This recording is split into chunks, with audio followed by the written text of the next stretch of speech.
குழந்தை பிறந்ததா அந்த ஜாதகத்துல சூரியனும் சனியும் ஒண்ணு சேர்ந்திருக்குன்னு வச்சுக்கோங்க. பெரிய குழப்பத்துக்கு ஆளாயிருவாங்க. அப்பாவையும் புள்ளையும் பிரிச்சு வைக்கணும். அப்பன் பேச்ச புள்ள கேட்க மாட்டான். அப்படின்ற மாரி நெறைய குழப்பத்துக்கு ஆளாகிறது. அது என்னமோ வாஸ்தவம் தான். சூரியனுடைய பிள்ளை தான் சனி. சூரியனும் சனியும் ஒண்ணு சேர்ந்துருந்துச்சுனாக்க, அப்பாவுக்கும் பிள்ளைக்கும் ஆகாதுங்கிறதெல்லாம் கரெக்ட் தான். ஆனா எல்லா ஜாதகத்துக்கும் அது பொருந்தாது. எந்த ஒரு விதியும் தூக்கிட்டு எல்லா ஜாதகத்துக்கும் கொண்டு போனா மேட்ச் ஆகாதுல்ல.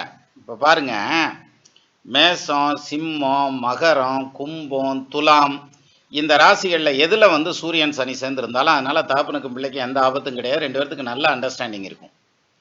அதே சூரியன் சனி சேர்க்கை வேற ஏதாவது ஒரு ராசியில சேர்ந்து அதை குரு பார்த்துருந்துச்சுனாலும் பிரச்சனை தீர்ந்து போச்சு. அப்பவும் வந்து சண்டை வராது.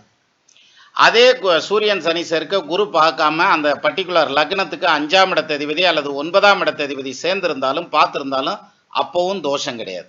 அதனால சூரியன் சனி சேர்ந்திருந்தாலே பிள்ளைய வந்து அப்பயும் பார்க்கக்கூடாது, அப்பனையும் பிள்ளையும் பிரித்து வைக்கணும் அப்படின்றதெல்லாம் இருக்குல்ல, அதெல்லாம் கொடுமையான பலன். அப்படிலாம் ஒன்றும் கிடையாது.